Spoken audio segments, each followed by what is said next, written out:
In a lively Nigerian neighborhood, children play outside while the sun sets. Dora and Evan are seen laughing and playing chess on the porch. Their mothers, both nurses, prepare to leave for work. In the heart of this peaceful community lived Dora and Evan, inseparable friends whose families trusted their bond. Their mothers, hard-working nurses, worked long shifts at the community hospital, often leaving the children to themselves. The mothers bid the children goodbye, promising to check in via video calls as they drive off to work. Dora and Evan waved, excited about their upcoming shared birthday. It's Dora and Evan's 12th birthday. Both families gather to celebrate. Amid cheers and laughter, their parents present them with Samsung phones, since it was always their everyday request that must be fulfilled. The perfect gift, a phone that allowed them to stay connected with their parents anytime, and for homework. Their parents believed this gift would give them security and independence. Dora and Evan happily making video calls to their moms, texting each other, and exploring the new gadget. Dora and Evan started growing distant from their usual activities like chess and football, instead spending more time on their phones. But what started as a harmless gift soon became a tool of distraction. Dora and Evan began spending hours exploring their phones, curiosity drawing them to places they weren't ready for. One evening, while it's raining heavily, Dora stumbles upon an ad on her phone. Dora, excited, Evan, come and see this. They watch an inappropriate video, nervously laughing but clearly intrigued. The seed of secrecy is planted. What started as harmless curiosity soon became an obsession. Dora and Evan found themselves drawn to videos they weren't ready to understand, their innocence slipping away bit by bit. Dora and Evan meet in the restroom during breaks to secretly watch the videos they've saved. Their emotions grow more intense, and they start mimicking what they see. The school restroom became their secret hideout, a place where their curiosity turned into something more dangerous. One day, their math teacher, Mr. Tand Okoro, hears faint sounds from the restroom. Mr. Tand, pausing, what's going on in there? He listens but decides not to investigate. Later, he sees Dora and Evan sneaking out, whispering and laughing. Mr. Tand, Stanley, you too. Come here. They freeze, their hearts pounding. Mr. Tand, I don't ever want to see both of you entering the restroom at the same time again. Do you hear me? Dora and Evan, nervously, yes, sir. Afraid of being caught, Dora and Evan started looking for new hideouts where they could continue their secret activities. Dora convinces Evan to join her at a party hosted by their classmate, Colonel. Dora, come on, Evan. It'll be fun. Everyone's going to be there. At the party, loud music plays, and teenagers dance wildly. Colonel offers them drinks, but they refuse. However, they are exposed to behaviors they've never seen before: drunken dancing, sneaking off in pairs, and reckless behavior. Dora and Evan felt out of place but stayed, their curiosity drawing them further into a world they didn't belong to. They leave early, shaken but intrigued by what they've experienced. Colonel later invites them to a beach outing, promising it'll be a relaxed day. Dora and Evan agree, thinking it'll be harmless. The group enjoys swimming, volleyball, and laughs, but things take a dark turn when one of the friends, Chuka, gets drunk and dives into the pool recklessly. The fun ended in chaos as Chuka hit his head and sank underwater. The group panics, pulling Chuka out and rushing him to the hospital. Dora and Evan are terrified. Evan, what if he doesn't make it? They leave the beach, vowing to stay away from such outings, but the incident leaves them deeply shaken. Back in the neighborhood, Mama F, a widow known for her sharp eyes, notices Dora and Evan sneaking out at odd hours. Concerned, she decides to confront their mothers at the hospital. Mommy, Dora and Evan, I don't mean to interfere, but I've seen Dora and Evan sneaking around lately. I think you should keep an eye on them. Mama F's words unsettled their mothers, who decided to watch their children more closely. Colonel invites Dora and Evan to his birthday party. At the party, Colonel asks them an awkward question. Colonel, you two are always together. Are you dating or something? Dora, laughing nervously, no, we are just friends. Evan, yeah, childhood friends. But Colonel's question planted seeds of doubt in their own minds. Were they more than just friends? The line between friendship and something deeper began to blur. One evening, Dora and Evan sneak out again, thinking their parents are working late.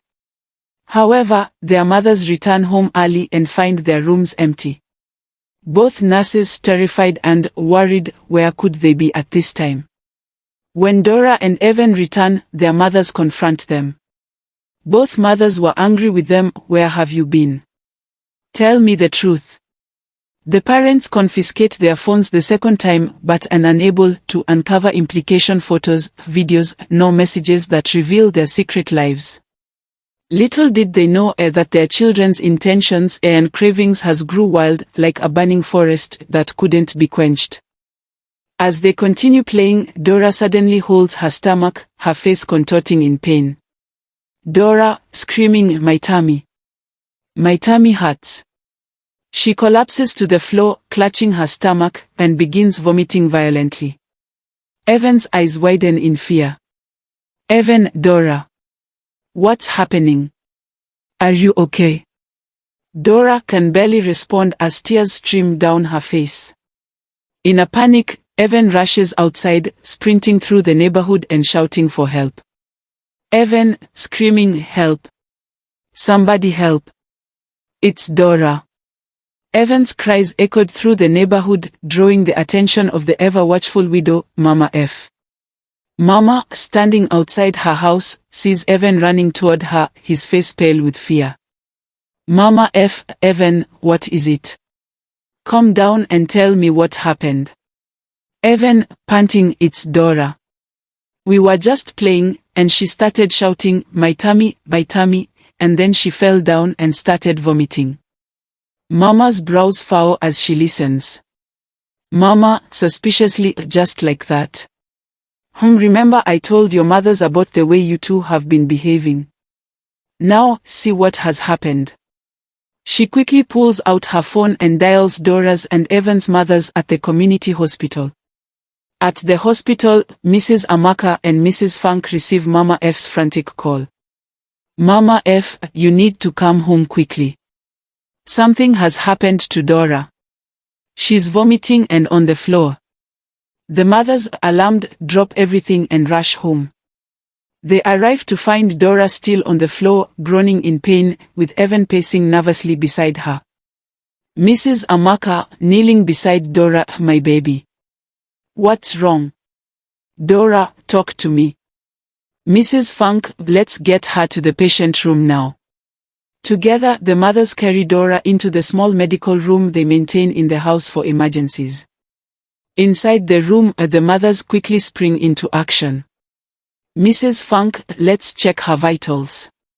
They set up an 4-drip, administer an injection to ease the pain, and carefully monitor her condition. Mrs. Amaka, her temperature is high.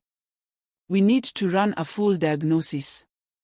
After several hours of care and observation, Dora begins to stabilize. Her breathing evens out, and she drifts off into a peaceful sleep.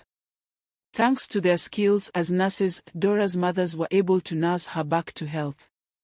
But the mystery of her sudden illness lingered in their minds. A week later, Dora is back on her feet, looking healthy and cheerful. But her parents are not at ease. They gather Dora and Evan in the living room for a serious conversation. Mrs. Amaka, Dora, my dear, what happened that day? What did you eat? Did you take anything strange? Mrs. Funk, Evan, you were with her. Do you know what could have caused it? Dora and Evan exchange nervous glances. Their hearts race as they struggle to maintain their secret. Dora, hesitating, I don't know, Mommy. I just started feeling pain. Maybe it was something I ate. Evan, yes, maybe it was the snacks we had earlier. I don't really know. The mothers exchange suspicious glances. Mrs. Amaka, are you sure that's all? Nothing else happened. Dora and Evan nod vigorously, keeping their expressions as innocent as possible. Though the parents were not fully convinced, they chose not to press further. But deep down, they felt there was more to the story. Later that evening, Mama visits the house to check on Dora. Mama, how is she now? Mrs. Amaka, she's better, thank God. But we still don't know what caused it. Mama sighs and leans in. Amaka, Funk, I've been watching these two for a while now. They've been sneaking around and acting strangely. I think you need to keep a closer eye on them. The mothers nod, her words adding to their unease. Mrs. Funk will be more vigilant. Thank you, Mama F. In their room, Dora and Evan sit together, shaken by the close call.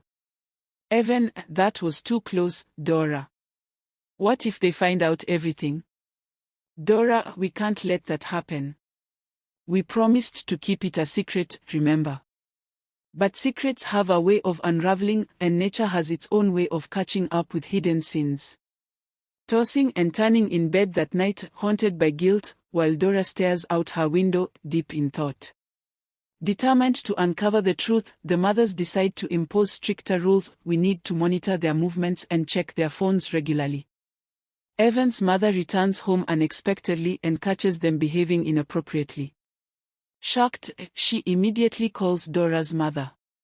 Both parents confront the children together. Evan's mother, what is this nonsense? What are you two doing together? The parents confiscate the phones and review the history, discovering the inappropriate content. Dora's mother, we gave you these phones to help you, not to expose you to this. The parents, deeply troubled, sit the children down for a heart-to-heart conversation. They explain the dangers of unchecked internet access and the emotional consequences of their actions. Dora and Evan's parents realized their mistake. They had given their children tools without teaching them how to use them responsibly. Dora's mother, phones aren't bad, but what you do with them matters. You're too young for these things, and they can harm your mind and soul. Evan's father, from now on, your phones will have parental controls, and will monitor your usage. This is for your own good. Please viewers, when do you think it is the right age to gift our children gadget, especially when they are desperately in need of it for fun and also for their homework? Drop a comment down below the comment section. And don't forget to subscribe to our growing community. And turn on your post notifications for more family-related and impactful stories. God bless you. Please let's know where you are watching from.